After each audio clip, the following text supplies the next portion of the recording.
Hello everybody, Paladin here. Welcome to my lab guide around Watkins GLen for GroupT. I want to go over some general topics, give my small insight about fuel and tire consumption, and then I want to discuss my current hot lap record of a 123.7. So, first of all, the general stuff, what I would call normally a driver briefing, but there are only two main concerns for me.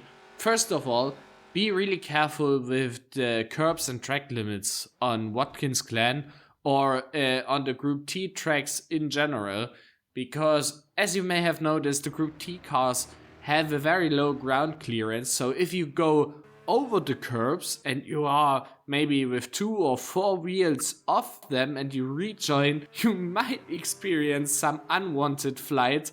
And since I am no airport, I can't give you an allowance to lift off, so please take care of this yourself. It's your own risk. Please, please, please, if you are over the track limits, be really careful with rejoining, because you may go airborne, as you can see in the clip in the background.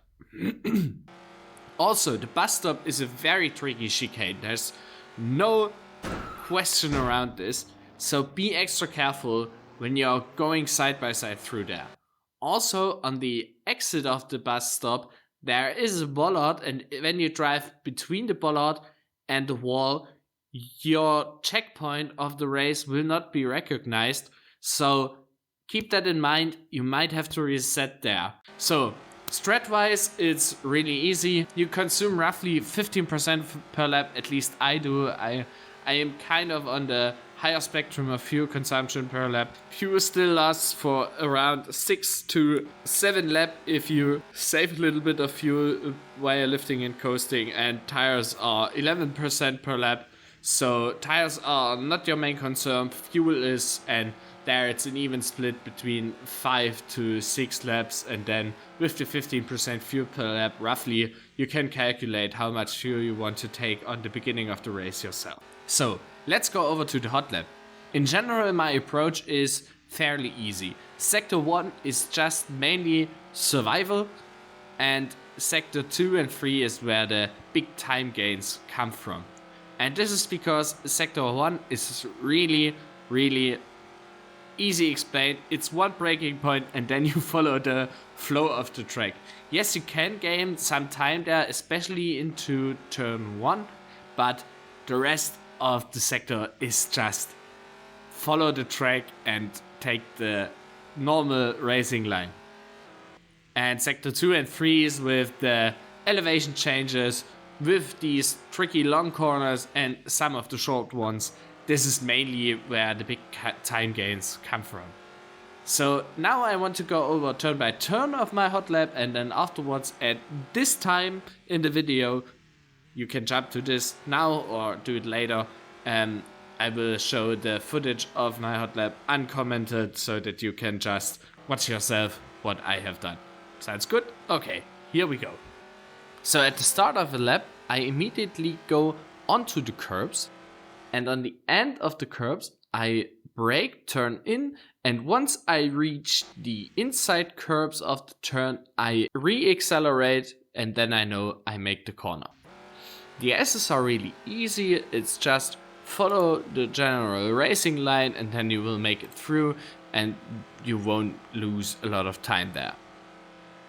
For the bus stop, I very carefully begin turning in after I cross the turbo slider sign at the top of the hill there.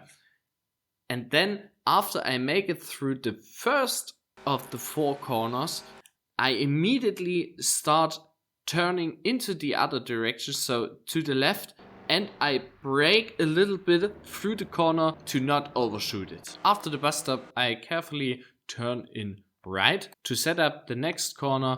This is a very long one. I also lift and brake a little bit there. The next one is quite similar in taste. You have to brake a little bit more, and I usually turn here, brake here, and then re-accelerate here. Once you exit this corner, you want to keep steering left to set up the next corner. You can then lift and brake a little bit later as the upward turn keeps momentum from your car and helps with slowing it down for the corner. For setup of the next corner, I always use the artificial grass on the left.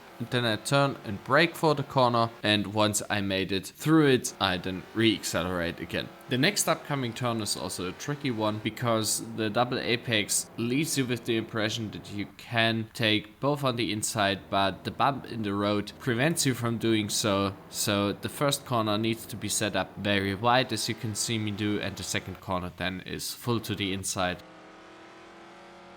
For the second to last corner, be careful on exit as it's also a slowdown zone there, and the last corner needs a little bit of brake, and then you have it. And this then completes the lap, and I hope you find it really helpful. Now let's move on to the uncommented footage of my hot lap.